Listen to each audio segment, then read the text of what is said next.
Hello my dear student, welcome to our YouTube channel Quantum Classes. तो dear student, आज हम लोग अपने चंचला सीरीज का एक नेक्स्ट वीडियो देखने वाले हैं। प्रीवियस वीडियो में हम लोग ग्रेटेस्ट इंटीजर फंक्शन को कंप्लीट कर चुके थे।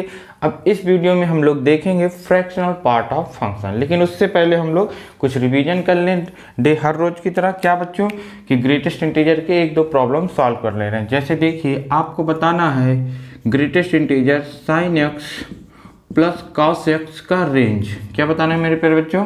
Greatest integer sign x plus cos x का रेंज बताना है मेरे प्यारे बच्चों। चलिए आप लोग फटाक से बता दीजिए। तो सर पहले हम लोग इसका रेंज निकालेंगे। किसका? Sine x plus cos x का। तो इसका वही फार्मूला लगाएंगे, a cos x plus b sine theta का जो रेंज होता है under root a square plus b square, एक बार माइनस से लेके उसके प्लस तक। तो जैसे इसमें अंडर रूट लेंगे तो कितना होगा? 1 का स्क्वायर 1 प्लस 1 का स्क्वायर 1 इक्वल टू √2। मतलब जो इसकी रेंज निकल के आएगी वो माइनस √2 से √2 आएगी। ठीक है, ये आपका ब्रैकेट है, ये आपका GIF है। अब आप जानते हैं क्या, नंबर लाइन बनाएंगे। यहाँ पे आया था -1.414, यहाँ पे आएगा 1.414। ये कैसे हो गया सर? ये इसकी √2 की वैल्यू रख दी है। ठीक है, अब देखो इसके बीच में कितने इंटीजर आएंगे। ठीक, तो एक तो आपका यहाँ पे -1 था, एक आपका 0 और एक आपका 1, ये 3 है ना। लेकिन आप लोग क्या देखा कि इसका जब ग्रेटेस्ट इंटीजर लेंगे तो पीछे वाला इंटीजर देता है। कौन सा मेरे पे? पीछे वाला। इसके पीछे कौन सा इंटीजर है? -2 है। तो ये हम लोग का क्या हो जाएगा रेंज?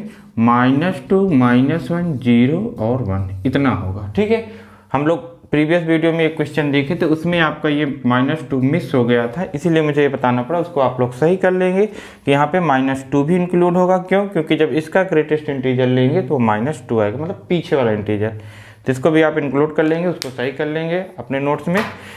ठीक है, तो चलो एक प्रॉब्लम और देख लेते हैं, तब फिर हम लोग चलते हैं फ्रैक्शनल पार्ट ऑफ एक्स। चलिए बच्चों स्टार्ट करिए। ये वाला क्वेश्चन आप ही लोग करेंगे। क्या है इसमें दिया गया है आपका f(x) is equal to cos pi square x plus, यहाँ पे भी कॉस है, cos minus pi square x. Then find f π/2, f pi, f minus pi और क्या है मेरे प्यारे बच्चों? π/4 है। इतनी की वैल्यू आपको बतानी है। ठीक है, IIT में आया हुआ क्वेश्चन है, हम लोग बहुत आसानी से कर लेंगे। ठीक है बच्चों, चलो देखो कैसे आप करते हो। ठीक है, सारी बातें हमने आपको बता दिया, आपको सब याद भी होगा। देखो पहले पाई की वैल्यू होती है मेरे प्यारे बच्चों अप्रोक्सीमेट 3.14। ठीक है, 3.14 ऐसे अप्रोक्स में चलते जाओ। अब पाई स्क्वायर जब आप करोगे तो अप्रोक्स में आता है 9.56 अप्रोक्स में। ठीक है, ये अप्रोक्स वैल्यू है, इक्वल तो है नहीं, क्योंकि आप जानते हैं रेशनल है, इसको फाइंड आउट नहीं कर सकते। चलिए तो f(x) आप मॉडिफाई कर लेंगे। अच्छा, ये जो ब्रैकेट है क्या है आपका? GIF नहीं, कोई तो करली वो ब्रैकेट है, ये क्या है आपका? GIF है। अब देखिए f(x) इज इक्वल टू क्या होगा मेरे प्यारे बच्चों? कॉस, अब पाई स्क्वायर कितना है? 9.56, और 9.56 का ग्रेटेस्ट इंटीजर सर 9, तो ये 9x हो गया, प्लस यहाँ पे माइनस आएगा तो पीछे वाला इंटीजर, तो यहाँ पे क्या होगा बच्चों? माइनस का 10 आएगा, कॉस माइनस 10x। और कॉस के अंदर माइनस का कोई फर्क नहीं पड़ता, मतलब वो माइनस को खा जाता है। इसको आप सिंपली लिख सकते हैं कॉस 10x। अब आपको क्या क्या बताना है सर? π/2, तो हम लोग क्या पुट करेंगे? π/2, जहाँ पे x है वहाँ पे क्या पुट करेंगे? π/2, 9 × π/2 प्लस cos x 10 × π/2, इसको कट मारो 5 पाई आ गया। ठीक है, अब यहाँ पे देखो ये ऑड नंबर है π/2, cos ऑड π/2 सर आपने 0 बताया था। ठीक है, cos ऑड π/2 मतलब ये 9 ऑड नंबर है, π/2, तो cos ऑड π/2 0, प्लस यहाँ पे देखो cos 5 पाई, ये x हट जाएगा, यहाँ पे क्या आ जाएगा? cos 5 पाई, cos 5 पाई। इवन है कि ऑड है? सर ये ऑड है। कौन? 5, तो इसका आंसर -1। अगर इवन है तो 1, ऑड है तो -1, तो यहाँ पे -1, तो इसका जो आंसर आ जाएगा -1 आएगा। इसका कितना आएगा मेरे प्यारे बच्चों? -1 आएगा। कर पाएंगे इसे? ठीक है, इजी है, लेकिन थोड़ा डिफिकल्ट तो है ही है। दूसरा पाई, तो पाई पुट करेंगे यहाँ पे, तो cos 9 पाई, यहाँ पे पाई पुट करेंगे cos 10 पाई। आप जानते हो cos odd pi -1, cos even पाई +1 प्लस माइनस 0 हो जाएगा। ठीक है, कोई दिक्कत नहीं होगा मेरे प्यारे बच्चों। माइनस रखेंगे, वैसे भी माइनस रखो कोई फर्क पड़ता ही नहीं है। यहाँ पे माइनस पाई रखेंगे तो cos वैसे भी माइनस को खा जाता है। ठीक है, कोई दिक्कत ही नहीं है। फिर से ही आ जाएगा मेरे प्यारे बच्चों, फिर से वही -1 +1 0। ठीक है, क्योंकि cos के अंदर माइनस का कोई फर्क नहीं पड़ता। अब ये π/4 का निकाल लेंगे, इसको हटा दे रहे हैं बच्चों। इजी है, बस आपको सारी चीज़ें पता हो। अब मैंने आपको सब बताया है, cos 8 π/2 0, cos n पाई के 2 आंसर सब आपको लिखवा रखें। π/4 जब रखेंगे तो क्या होगा, रख लीजिए एक बार π/4, तो cos 9 यहाँ पे क्या रखेंगे π/4 प्लस cos 10 इंटू π/4, यहाँ पे इसको कट मारेंगे, cos 9 π/4 प्लस ये कितना हो गया मेरे पे जो कट मारेंगे 2 2 जा 4 2 5 जा, तो आ गया 5 π/2 8 π/2, तो ये तो 0 हो चुका है। 8 π/2 कितना हो चुका है 0। अब आपको केवल किसकी वैल्यू फाइंड आउट करनी है, 9 π/4 की वैल्यू आपको फाइंड आउट करनी है। 9 π/4 की वैल्यू अगर आप निकाल लिए तो ये यह π/4 आपको आ जाएगा। 9 π/4 आप कैसे निकालोगे, तो आप इस तरह निकाल सकते हो, cos 2 पाई प्लस π/4 कर दीजिए। अब मान लीजिए आपको नहीं पता, कोई दिक्कत नहीं, धीरे धीरे आ जाएगा। यहाँ पे 4 2 जा 8, 8 में 1 जोड़ोगे 9 मिल जाएगा। अब इसमें हम लोग देखें cos 360, 2 पाई मतलब 360 प्लस π/4, तो ये होता है बच्चों 2 पाई है तो नो चेंज रहता है, फर्स्ट कोऑर्डिनेट में जाता है तो पॉजिटिव ही रहता है ना, तो π/4 कितना हो जाएगा 1/√2। ठीक है, तो जो इसका आंसर आएगा 1/√2 आएगा। अच्छा, एक कैसे हुआ, ये हम लोग ट्रिग्नोमेट्री का तो मैंने वीडियो सारा अपलोड कर दिया, उसमें भी देख सकते हो। नहीं तो इसको जब कभी रिवाइज कराएंगे तो आप देखेंगे। नहीं, एक बार देख लीजिए कि ये देखो आपका कार्टेशियन प्लेन है, x एक्सिस y एक्सिस, यहाँ पे 0 होता है, 2 पाई होता है, तो 2 पाई 4 पाई ये है। ठीक है, यहाँ पे पाई, यहाँ पे 3 पाई, ये सब रहते हैं। ठीक, तो 2 पाई में जब प्लस करोगे तो फर्स्ट कोऑर्डिनेट में, अब फर्स्ट कोऑर्डिनेट में ऑल पॉजिटिव होता है, 2 पाई रहता है तो नो चेंज होता है। ठीक है, मतलब 360 और 180 पे नो चेंज। चलिए ठीक है, फिलहाल आप लोग ये क्वेश्चन सॉल्व कर लिए होंगे, अच्छे से आ गया होगा। अच्छे से देखने लो मेरे प्यारे बच्चों, पुराना क्वेश्चन है आईटी का, लेकिन फिर भी आता रहता है तो हम लोग देख लेंगे अच्छे से। आपको पहले क्या करना है, π² पता होना चाहिए, π² 9.5 से अप्रोक्स में इसका ग्रेटेस्ट इंटीजर 9 आ जाएगा। ये यहाँ पे माइनस करोगे पीछे वाला तो -10 दे देगा। अब cos माइनस को खा जाता है तो ये हो गया आपका जो फंक्शन बन गया भाई, ये बन गया। ठीक है, अब आपको π/2 बताना है तो x के स्थान पे π/2 रखोगे, पाई बताना है तो पाई पुट करोगे, -पाई बताना है तो -पाई, और ये दोनों चीज़ सेम ही रहेगा, कोई दिक्कत नहीं होगी क्योंकि cos माइनस को खा लेता है π/4। ठीक आ जाएगा। आपको ये भी याद है cos n पाई के 2 आंसर, n इंटीजर होना चाहिए, 2 आंसर, एक तो आपका क्या इवन पे 1, 8 पे -1 हो जाएगा। 8 π/2 0 होता ही है। ठीक है, चलिए इतना आप लोग जान चुके हैं। अब हम लोग चलते हैं फ्रैक्शनल पार्ट ऑफ x। ठीक है, खूब बढ़िया से नोट्स बनाइए मेरे प्यारे बच्चों, खूब अच्छे से रिवाइज करिए, कैसे नहीं कर पाओगे, हर एक क्वेश्चन सॉल्व कर लोगे, हर एक टाइप की। ठीक है, चलिए fractional part of x, fractional part function. ठीक है, फ्रैक्शनल पार्ट फंक्शन को हम लोग ऐसे ही करली ब्रेसेस में डिनोट करते हैं। वहाँ पे लिखा रहेगा कि ये फ्रैक्शनल पार्ट को इंडिकेट करता है, नहीं तो हम लोग करली ब्रैकेट मानेंगे। जैसे वहाँ पे बड़ा ब्रेसेस था, वहाँ पे लिखा रहेगा GIF, तो GIF मानेंगे, नहीं तो हम लोग क्या मानेंगे, बड़ा ब्रैकेट। लेकिन ये क्वेश्चन में दिया रहता है। अब चलो इसकी डोमेन और रेंज की बात कर लेते हैं मेरे प्यारे बच्चों। ये है आपका फ्रैक्शनल पार्ट ऑफ x। ठीक है, इसका domain, domain means input value, तो इनपुट वैल्यू क्या होगी मेरे प्यारे बच्चों, r होगा। डोमेन इसका क्या होगा बच्चों, r होगा। जैसे ग्रेटेस्ट इंटीजर का जो डोमेन होता है r होता है, मॉड x का डोमेन r होता है, वैसे ही फ्रैक्शनल पार्ट का जो डोमेन है वो क्या होगा, r होगा। ठीक है मेरे प्यारे बच्चों, ठीक है सर। आगे रेंज, आउटपुट रेंज देखो क्या होगा मेरे प्यारे बच्चों, रेंज इसका होता है 0 से 1 होता है, 1 पे ओपन होता है। अच्छा, जैसे मॉड एक्स का रेंज पॉजिटिव आता है, ग्रेटेस्ट इंटीजर का रेंज ऑलवेज इंटीजर आता है, वैसे फ्रैक्शनल पार्ट का रेंज 0 से 1, 0 पे क्लोज इंटरवल और 1 पे ओपन। मतलब ये 0 दे सकता है, यस दे सकता है, 1 नहीं देगा, 1 से ग्रेटर नहीं देगा, निगेटिव नहीं देगा। क्यों? क्योंकि निगेटिव तब आता है जब ये 0 से छोटा होता है। क्या आपको इतनी बातें याद हो गई कि ग्रेटेस्ट इंटीजर का डोमेन कुछ भी डालो मीन्स आर, पर रेंज क्या होगा बच्चों? सर 0 से 1 होगा, 1 पे ओपन होगा, 0 पे क्लोज होगा, क्लोज इंटरवल। ठीक है, मतलब 0 देगा, 1 नहीं देगा, नेगेटिव वैल्यू नहीं देगा, 1 से ग्रेटर नहीं देगा। याद रहेगा बच्चों? कोई दिक्कत? जैसे किसी ने लिखा है fractional part of x is equal to 1, fractional part of x is equal to 2, x की वैल्यू बताओ तो 5 आ जाएगा, क्योंकि x की ऐसी कोई वैल्यू नहीं है जिसके लिए ये 1 दे दे या फिर आपको क्या दे दे, 2 दे दे।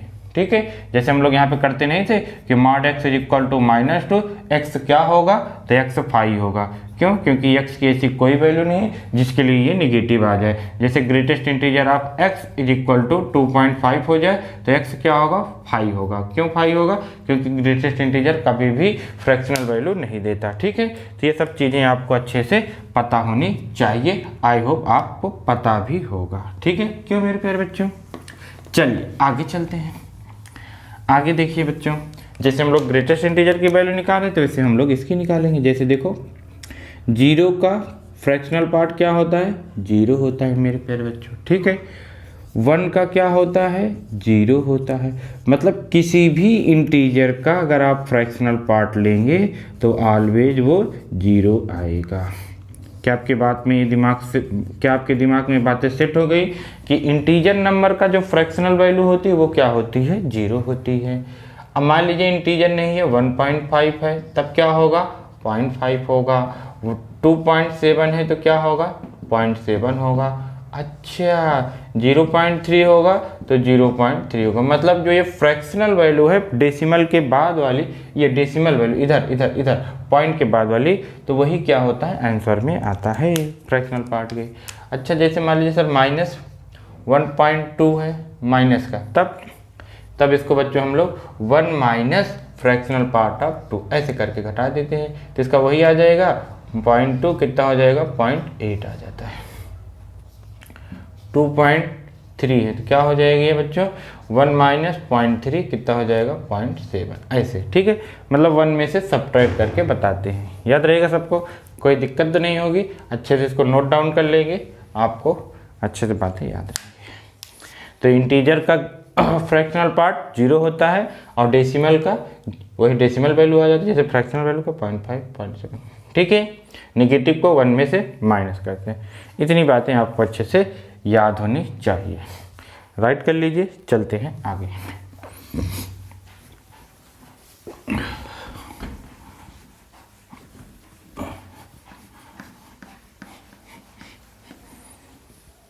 आगे देखिए मेरे प्यारे बच्चों, फ्रैक्शनल पार्ट ऑफ x + 3। ठीक है, मतलब इसमें कोई इंटीजर ऐड हुआ, ये फ्रैक्शनल वैल्यू फ्रैक्शनल पार्ट को डिनोट करता है। इंटीजर को क्या करता था? बाहर फेंक देता था। ये क्या करेगा? खा लेगा। मतलब ये इससे इंटीजर से कोई मतलब नहीं, केवल फ्रैक्शनल पार्ट ऑफ x होगा। ठीक है, ये इंटीजर को क्या कर देता है मेरे प्यारे बच्चों? सर ये इंटीजर को खा लेता है, कोई मतलब ही नहीं होता, इंटीजर गायब हो जाता है, ऐसे हो जाता है। ठीक है, याद रहेगा सबको? मतलब fractional part of x + i means integer, तो क्या किसके इक्वल होगा? Fractional part x। वो क्या करता है? बाहर करता है। ये बाहर ना करके क्या करेगा? खा लेगा। ठीक है, कोई दिक्कत नहीं होगी। चलिए अब जैसे देखो मेरे प्यारे बच्चों, ये 2.3 कोई नंबर है। ठीक है, इसका ग्रेटेस्ट इंटीजर कितना? इसका ग्रेटेस्ट इंटीजर 2। और इसका फ्रैक्शनल पार्ट कितना? इसका फ्रैक्शनल पार्ट 0.3। अब इन दोनों को जब प्लस करोगे तो आपको क्या मिलेगा? 2.3 मिलेगा। इधर क्या मिला? 2.3 का ग्रेटेस्ट इंटीजर और 2.3 का फ्रैक्शनल पार्ट। मतलब एक नंबर 2.3 था, वो किसके इक्वल हुआ? उसके ग्रेटेस्ट इंटीजर के प्लस उसके फ्रैक्शनल पार्ट के। मतलब यहाँ पे x रखोगे तो greatest integer of x plus fractional part of x is equal to x होगा, कोई नंबर होगा। तो आपको ये प्रॉपर्टी बहुत भयंकर तरीके से याद होनी चाहिए कि x is equal to greatest integer of x plus fractional part of x।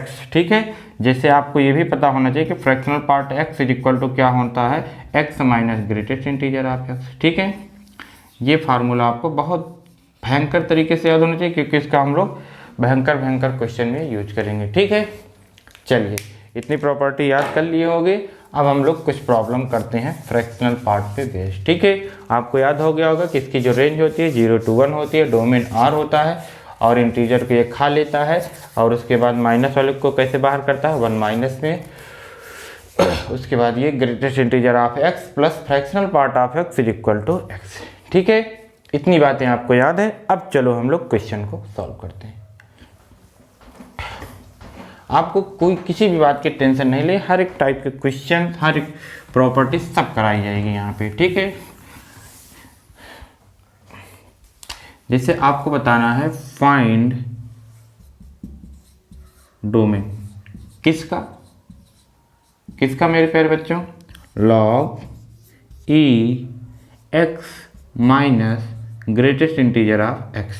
ठीक है, यहाँ पे लिख दो GIF।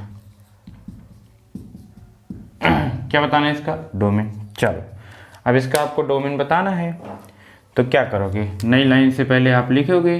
अब ये चीज़ आपको दिख रही होगी कि x minus greatest integer of x, ये क्या होता है सर, ये fractional part of x, fractional part x। ठीक है, अब log को क्या पसंद है, log के अंदर पॉजिटिव होना चाहिए।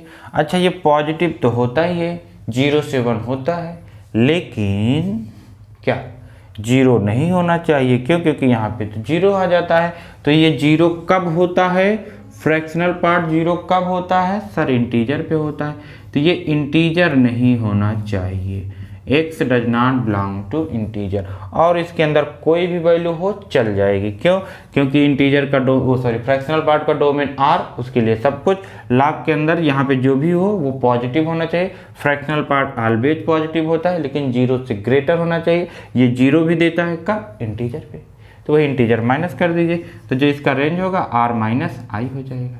कोई दिक्कत मेरे प्यारे बच्चों, सॉरी डोमेन है, ये क्या है आपका डोमेन, नहीं समझो रेंज, फ्लो में बोल देता हूँ लेकिन आप लोग ध्यान दीजिएगा कि क्या इसका बताना है मेरे प्यारे बच्चों, डोमेन बताना था। तो क्या हो जाएगा, R माइनस I हो जाएगा। कोई दिक्कत, कर लोगे ऐसे, इजी प्रॉब्लम है, आप अच्छे से कर लीजिएगा। ठीक है, बस ये ध्यान दो, x माइनस ग्रेटेस्ट इंटीजर है किसके इक्वल, फ्रैक्शनल पार्ट के।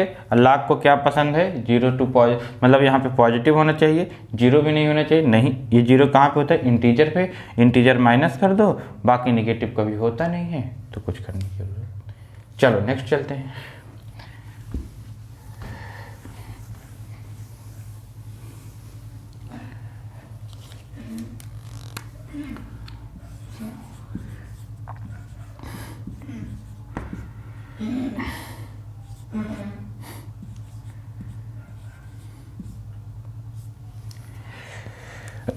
मान लीजिए आपको इसका डोमेन बताना है, फाइंड डोमेन।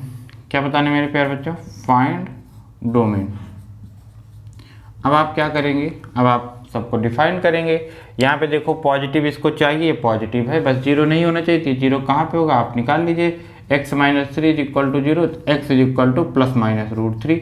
यहाँ पे 0 होगा तो ये वैल्यू नहीं होनी चाहिए। ठीक, बाकी तो ये मॉड है, ऑलवेज पॉजिटिव देगा, उसका काम हो गया। अब ये बेस डिफाइन करो मेरे प्यारे बच्चों, बेस 1 नहीं होना चाहिए, तो ये 1 के इक्वल नहीं होना चाहिए, तो ये डज नॉट इक्वल टू 1। ठीक है, तो ये 1 बेस ये 1 नहीं होना चाहिए, तो आपने कर दिया। तो ये fractional part x does not equal to 1, ये इधर आएगा तो +1 आ जाएगा। ठीक है,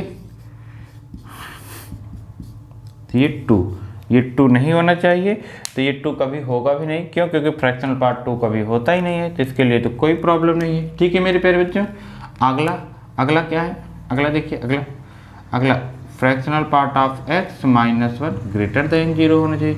मतलब ये क्या होना चाहिए, 1 से बड़ा होना चाहिए। 1 से बड़ा होने के लिए फ्रैक्शनल पार्ट 0 से बड़ा, तो ये उधर जाएगा, तो ये 1 से बड़ा, 1 से ग्रेटर होना चाहिए। क्या फ्रैक्शनल पार्ट 1 से ग्रेटर होता है? नहीं सर, x कभी भी ये फ्रैक्शनल पार्ट जो है 1 से बड़ा होता ही नहीं है, तो इसके लिए ये क्या हो जाएगा? 5 हो जाएगा।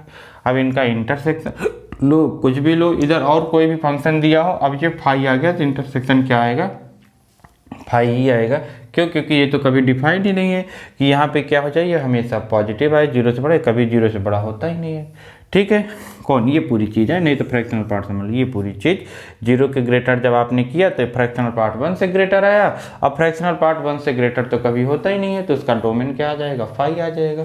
तो कर लेंगे ऐसे ऐसे, वो घुमा फिरा के पूछेंगे आप लोग, अगर आपको प्रॉपर्टी सब पता है तो बहुत आराम से कर लोगे। ठीक, चलो आगे चलते हैं। देखें एक बार, दिख रहा है तो नहीं? ठीक है बच्चों, आपको अच्छे अच्छे दिख भी रहा है।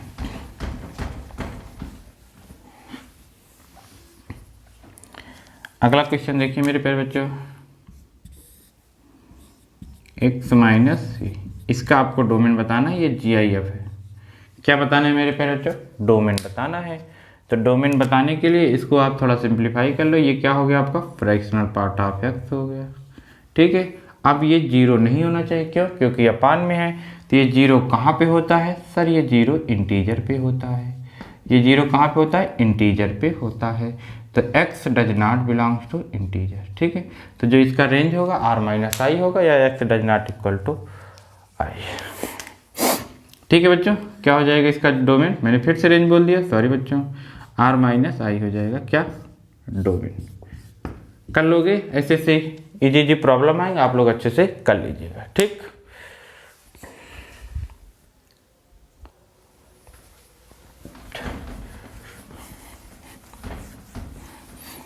देखिए बच्चों, एक और प्यारा सा क्वेश्चन है, बहुत ज़बरदस्त क्वेश्चन है। कौन सा है?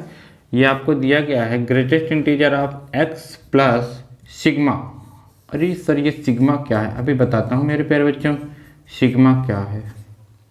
Fractional part x plus r अपान में 2000। ठीक है, देखो ये सिग्मा का मतलब क्या होता है बच्चों? ये प्लस, जैसे देखो क्या है, अभी समझ जाओगे। यहाँ पे ये फ्रैक्शनल पार्ट है और ये GIF है। तो जैसे मान लीजिए आपका ये फ्रैक्शनल पार्ट ऑफ x हो गया प्लस, अब देखो यहाँ पे r की वैल्यू 1 पुट करेंगे, मतलब x प्लस 1 अपान में 2000। ठीक है, और जब आप ये 2 पुट करोगे तो बीच में प्लस लगा दोगे, सिग्मा का मतलब है। सिग्मा का मतलब क्या होता है? प्लस। अब r की वैल्यू कहाँ से कहाँ तक वेरी करेगी? 1 से लेकर 2000 तक ये वेरी करेगी, और हर एक के बीच में क्या आता जाएगा? प्लस आता जाएगा। यही आपका क्या है? सिग्मा है। अब आप तो समझ गए, पूरा तो लिख नहीं पाएंगे, आंसर वन कर देंगे x प्लस 2000 अपान में 2000। ठीक है, अब इसको सॉल्व करना है, तो अब आप देखिए क्या कैसे सॉल्व करोगे। अब देखो ये फ्रैक्शनल पार्ट इंटीजर को बाहर करेगा कि खा लेगा?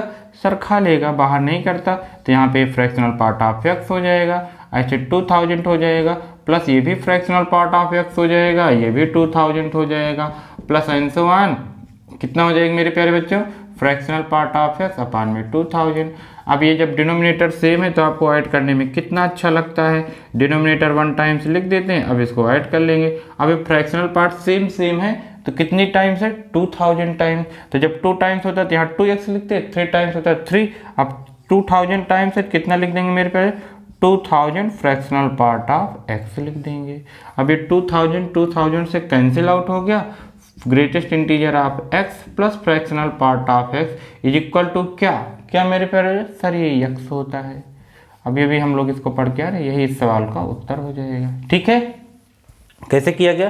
Fractional part of x, sorry greatest integer part of x plus fractional part f equal क्या होता है? x जो आपका नंबर है। हो जाएगा बच्चों। ये सिग्मा आप समझ गए कि r की वैल्यू 1 से 2000 तक वेरी करेगी। 1 पुट के जब 2 पुट करने चलोगे तो बीच में प्लस, 3 पुट करोगे तो बीच में प्लस। ठीक है, कहाँ पे पुट करोगे r की वैल्यू? जहाँ पे r है, बाकी आप कर लोगे। हो जाएगा ना मेरे प्यारे बच्चों? ठीक है, इसी तरीके से ये वाला प्रॉब्लम हम लोग छोड़ के आए हैं, इसको भी कर ले रहे हैं। कौन सा? देखिए ये वाला,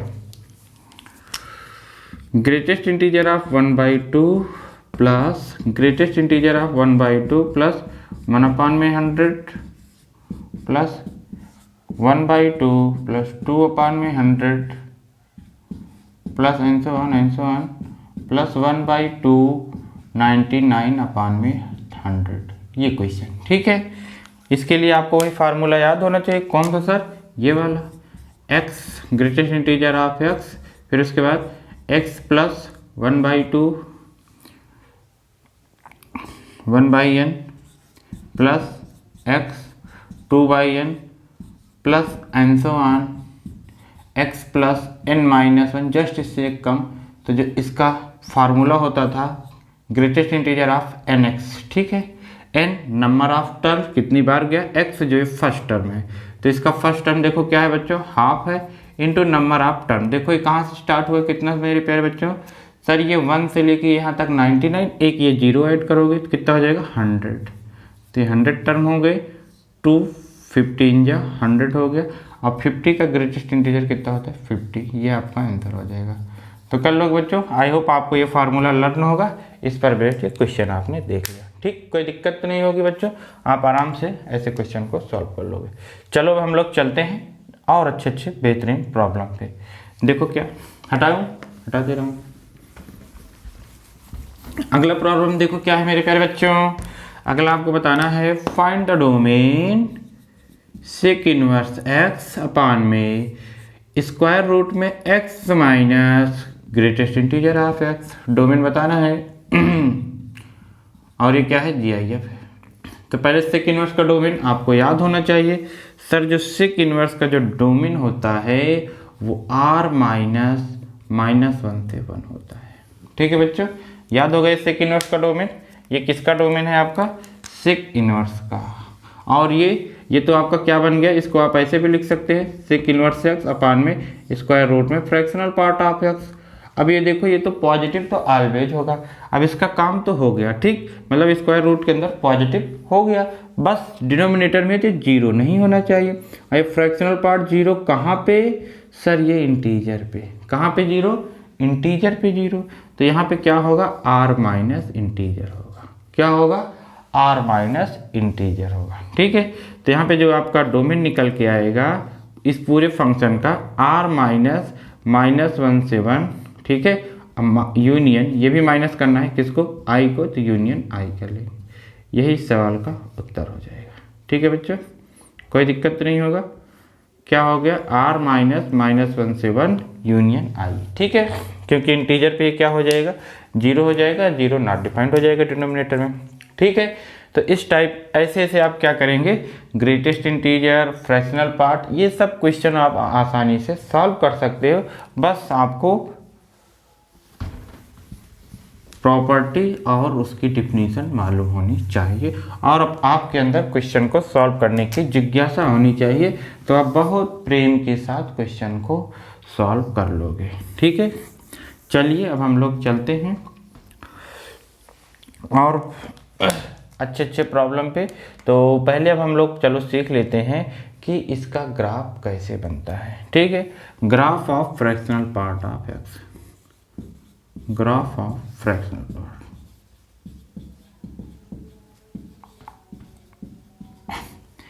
तो ये fractional part of x is equal to, आप जानते हो, x minus greatest integer of x होगा। ठीक है, ग्रेटेस्ट इंटीजर का ग्राफ कैसे बनाए थे, ब्रेक कर करके बनाए थे, तो इसमें भी आप ब्रेक कर करके बनाइए मेरे प्यारे बच्चों। तो कैसे ब्रेक करोगे, पहले मान लीजिए जब ये x क्या होता है, 0 से 1 के बीच में होता है, तो ये 0 होता है, तो ये x आएगा। अब मान लीजिए ये 1 से 2 के बीच में हुआ, तो यहाँ पे 1 आएगा, तो x -1 होगा। ठीक है बच्चों, फिर अगला मान लीजिए ये 2 से 3 के बीच में हुआ, तो यहाँ पे 2 आएगा, तो ऐसे करोगे ना, पता चल रहा है आपको। जब x 0 से 1 के बीच में, तो ग्रेटेस्ट इंटीजर कितना हो जाएगा सर, 0 होगा, तो यहाँ पे 0 पुट करोगे तो x आ गया, x आ गया। मान लीजिए 1 से 2 के बीच में ग्रेटेस्ट इंटीजर, तो इसकी वैल्यू तो 1 आएगी, तो यहाँ पे 1 पुट करोगे, ऐसे करते चलो। माइनस में -1 से 0 तक होगी, ये मैंने क्या कर दिया, x से कहाँ तक बच्चों, ये -1 से 0 के बीच। ठीक है, तो यहाँ पे आप क्या पुट करोगे, ये कितना देगा -1, तो x +1 हो जाएगा। ठीक है, अब इन सब का आपको ग्राफ ड्रा करना है। तो x का ग्राफ तो आप जानते हो, तो पहले वही ड्रा कर दीजिए।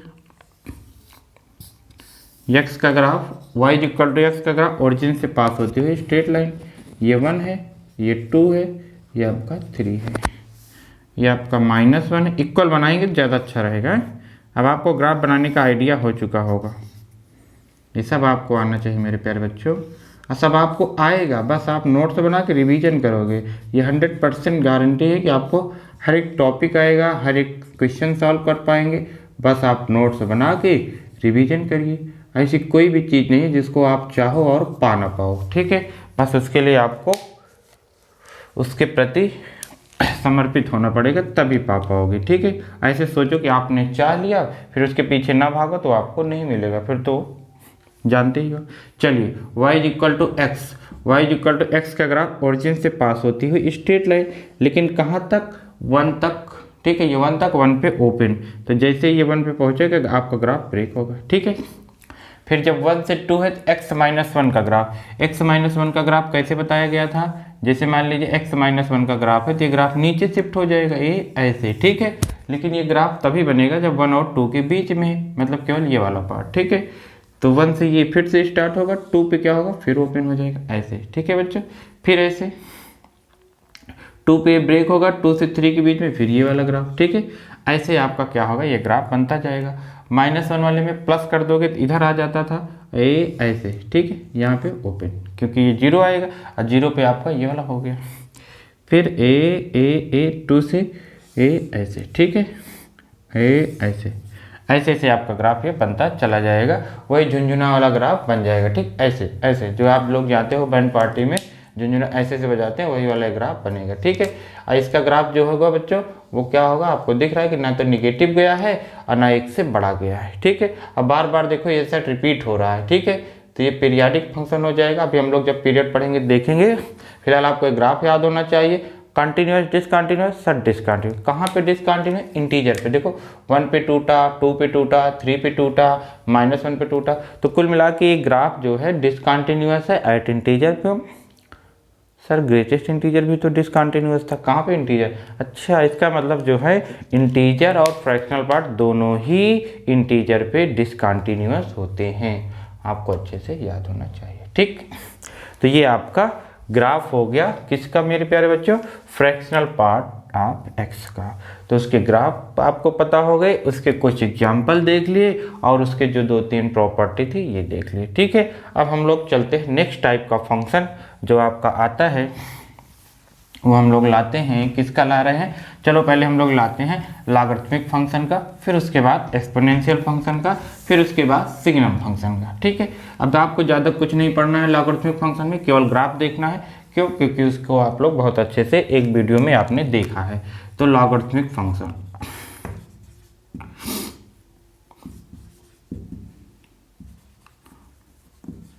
लॉगरिथमिक फंक्शन, ठीक है। लॉगरिथमिक फंक्शन में क्या होगा मेरे प्यारे बच्चों, अब आप तो जानते हो सब कुछ इसके बारे में कि ये बेस है, ये आपका जिसका निकालना है, ए आपका क्या होना चाहिए, पॉजिटिव, ए क्या नहीं होना चाहिए, 1 और एक्स पॉजिटिव, ठीक है। कोई दिक्कत, इतनी बात पता है तभी आपका ये लॉग डिफाइंड होता है। अब देखो ये आपको पॉजिटिव है, अब यहाँ पे 2 केस बनेगा, क्या, जब आपका ए की वैल्यू 0 से ग्रेटर और 1 से कम होगा, और दूसरा जब 1 से बड़ा होगा। जब आपका बेस क्या होगा, 1 से ग्रेटर होगा, 1 तो होगा ही नहीं, तो जब आपका बेस 1 से ग्रेटर होगा तो उसका ग्राफ यू बनता है, कैसे, ए ऐसे, log 1 की वैल्यू 0 हो जाती है और ए ऐसे ऐसे आपका ग्राफ बन जाता है, ठीक है। जब एक्स बढ़ाते जाओगे बढ़ता जाएगा, एक्स घटाते जाओगे घटता जाएगा। यहाँ पे 1 होता है, x1 तो y 0, ठीक है, ये 1,0 हो गया, ठीक है। अब आप यहाँ से देख सकते हो लॉग का जो रेंज आ रहा है वो क्या आ रहा है, पूरा वहाँ प्लस इन्फाइनाइट, पूरा यहाँ माइनस इन्फाइनाइट। तो जो इसकी रेंज निकल के आएगी लॉग की वो कितनी होती है, रेंज इसकी हो जाती है आर। डोमेन तो आप जानते हो, देखो केवल यहीं तक गया है तो डोमेन इसका 0 से इन्फाइनाइट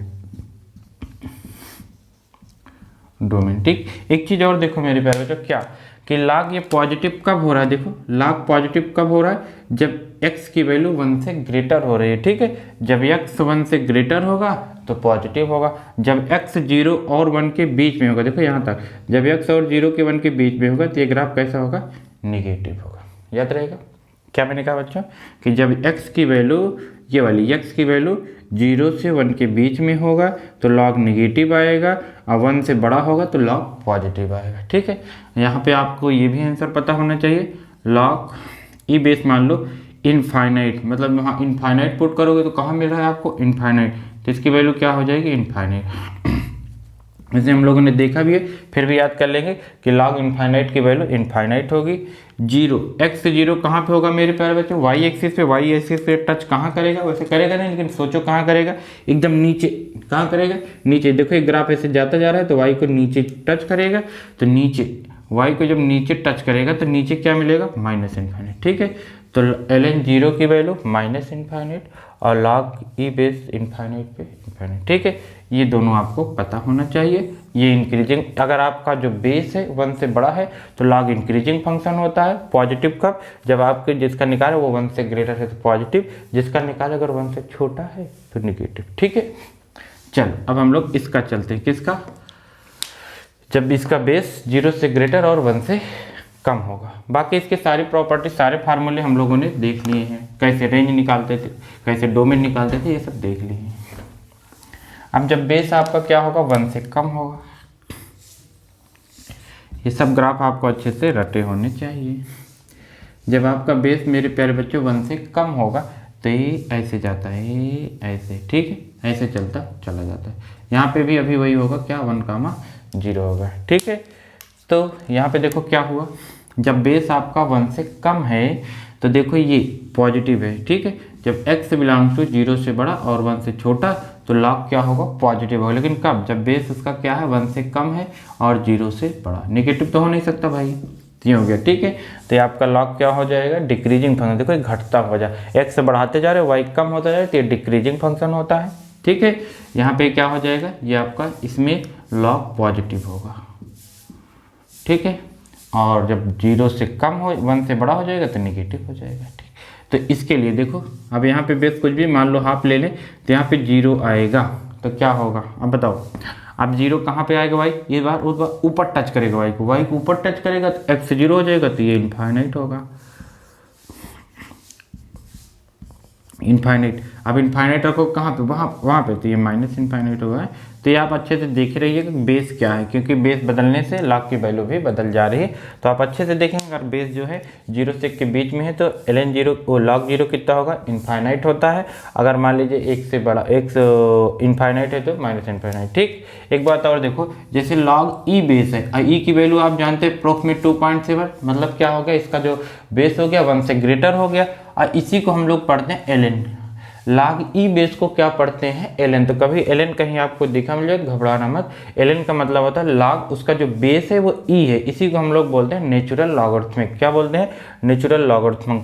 तो ln मतलब लॉग बेस ई। तो इसमें कौन सा यूज होगा, तो जिसका बच्चों बेस है 1 से ग्रेटर होगा, तो जो अभी हम लोग थोड़ी देर पहले पढ़े थे वो होगा। ठीक है, कोई दिक्कत तो नहीं आई, कोई दिक्कत नहीं होगी। चलो ये सब प्रॉपर्टी आप लोग अच्छे से याद कर लेंगे। अब हम लोग चलते हैं एक्सपोनेंशियल फंक्शन पे।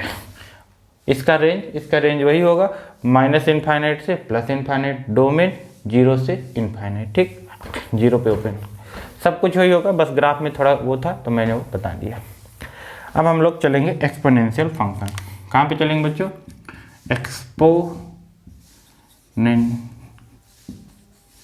Exponential function. एक्सपोनेंशियल फंक्शन क्या है मेरे प्यारे बच्चों, जैसे देखो a की पावर x, 2 की पावर x, 3 की पावर x, e की पावर x, इसे हम लोग कहते हैं एक्सपोनेंशियल फंक्शन। ठीक, जो आपका ये a है यहाँ पे वेरिएबल है, ये सब तो कांस्टेंट हो गए, तो जो a की वैल्यू होगी वो क्या होगी, अभी मान लो ग्रेटर देन 1 है। ठीक है, कि जो a है यहाँ पे जो बेस ले रहे हैं हम लोग वो क्या ले रहे हैं, ग्रेटर देन 1 ले रहे हैं। तो इसका ग्राफ देखो मेरे प्यारे बच्चों, ये सब आपको बहुत अच्छे से रटा होना चाहिए। इसका जो ग्राफ होगा ए ऐसे आता है। ठीक है, कर्व टाइप का ए ऐसे। ठीक, ऐसे याद कर लेंगे हम लोग। ये किसका ग्राफ हो गया आपका, मान लीजिए e की पावर x का हो गया। यहाँ पे जो पॉइंट है कौन 0, सर x 0। जैसे आप यहाँ x 0 पुट करोगे, किसी की पावर 0 उसका आंसर 1, तो ये हो गया 0,1 हो गया। अब इसका डोमेन, तो जो इसका डोमेन होता है किसका, एक्सपोनेंशियल का, वो r होता है, मतलब इसके अंदर आप कुछ भी पुट कर दो कोई दिक्कत नहीं है। रेंज इसका जो होता है ऑलवेज पॉजिटिव होता है। रेंज क्या होता है, ऑलवेज पॉजिटिव, 0 से इन्फाइनाइट, ठीक है। 0 भी नहीं होता, क्या होता है, 0 से इन्फाइनाइट होता है, याद रहेगा। अब इसमें देखो कुछ कलाकारी है, क्या कलाकारी, जैसे मान लो एक एक्सपोनेंशियल है तो यही बनेगा, इसको आप बना लीजिए, फिर जो अब मैं बनाया उसको दूसरे में बनाना है। तो जैसे मान लीजिए एक ग्राफ ये ऐसे हुआ और ये ऐसे हुआ, ठीक है, ये अब दोनों एक में बना, तो इसका मतलब ये e की पावर x का ग्राफ है, तो ये क्या होगा 3 की पावर x का ग्राफ होगा। इधर उधर कौन होगा, ये e की पावर x का है ब्लू वाला, और ये ब्लैक वाला 3 की पावर x का है, ठीक है।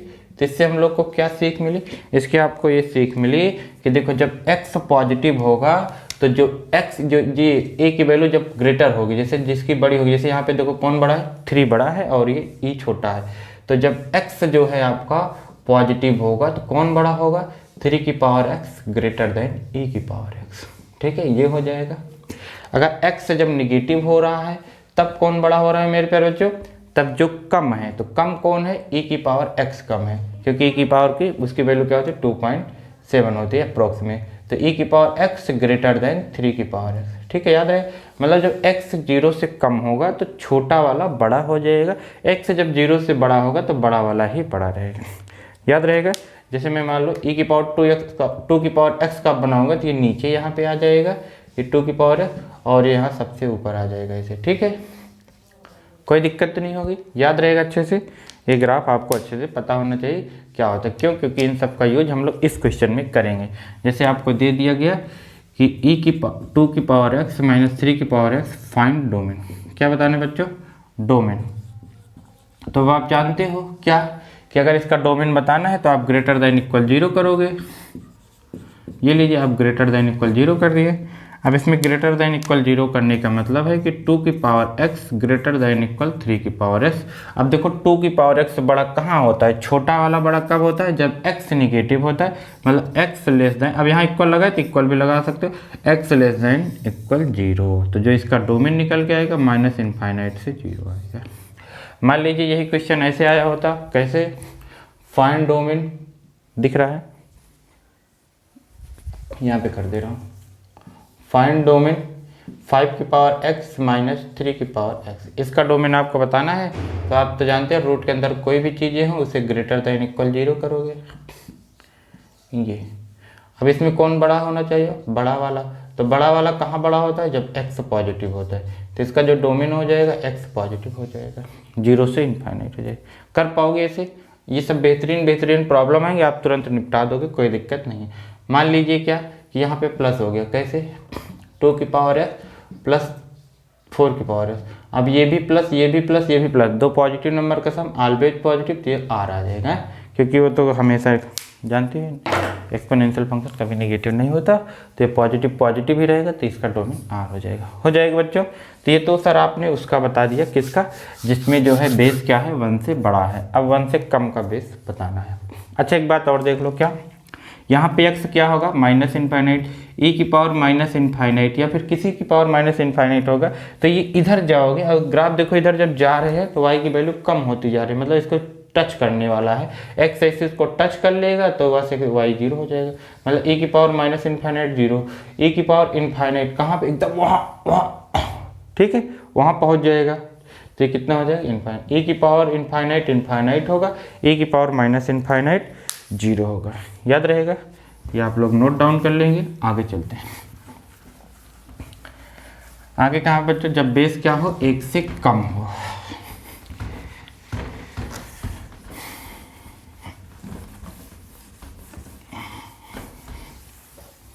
जब आपका बेस क्या होगा 1 से कम होगा तो कैसे हो जाएगा, 1/2 की पावर x होगा, ठीक है, 1/e की पावर x होगा, या फिर इसी को हम लोग ऊपर लिख सकते हैं माइनस x e की पावर -3, ऐसे, ठीक है। इसका मतलब बेस क्या हो गया आपका 1 से कम हो गया, 0 से बड़ा हो गया, ठीक है। तो इसका जो ग्राफ बनता है वो ऐसे बनता है, ए ऐसे, ठीक है, ये बन गया। ये किसका ग्राफ बन गया आपको मेरे पे, e की पावर -x का, कोई दिक्कत नहीं हुई।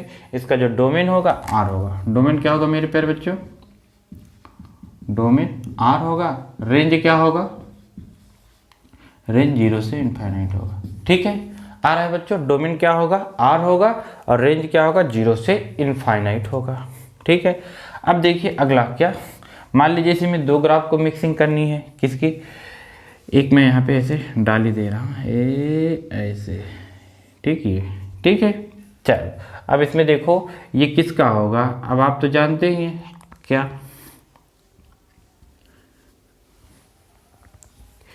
कि 2 की पावर माइनस एक्स का होगा, ठीक है। क्योंकि आप यहाँ पे जब माइनस में पुट करो, क्योंकि इधर तो एक्स निगेटिव है, तो ये पुट करोगे 1 तो ये 2 आएगा, और ये 2.7 आएगा, वो ज़्यादा होना चाहिए, ठीक, तो बड़ा है। लेकिन इधर कौन बड़ा हो गया, e की पावर 2 की पावर माइनस एक्स बड़ा हो गया, e की पावर एक्स छोटा हो गया, याद रहेगा सबको। तो इसमें क्या हुआ कि इधर जब यहाँ पे देखो माइनस वाले में क्या हुआ कि माइनस वाले में जब x निगेटिव है तो बड़ा वाला बड़ा हो गया, बड़ा वाला क्या हो गया, बड़ा हो गया, तो इसके लिए आंसर क्या आएगा, x निगेटिव। और जब छोटा वाला बड़ा हो गया, e की पावर माइनस 2 की पावर माइनस एक्स ग्रेटर है e की पावर माइनस एक्स, एक्स क्या है, पॉजिटिव। तो ये चीज़ भी आपको पता होनी चाहिए, ठीक है। तो ये ग्राफ से आपको बहुत अच्छे से पता रहेगा, ठीक है। तो इस तरीके से हम लोग एक्सपोनेंशियल ग्राफ फंक्शन का ग्राफ सीख चुके हैं, डोमेन रेंज, लॉगरिथमिक फंक्शन का domain range, greatest integer function का डोमेन रेंज, फ्रैक्शनल पार्ट का, इस सब का हम लोग ग्राफ और रेंज डोमेन सब जानते हैं, ठीक है। अब हम लोग का बचा है सिग्नम फंक्शन, उसको हम लोग नेक्स्ट वीडियो में देखेंगे, ठीक है। इसको आप लोग तब तक रिवाइज कर लेंगे, नोट्स अच्छे से प्रिपेयर कर लेंगे। चलते हैं बच्चों।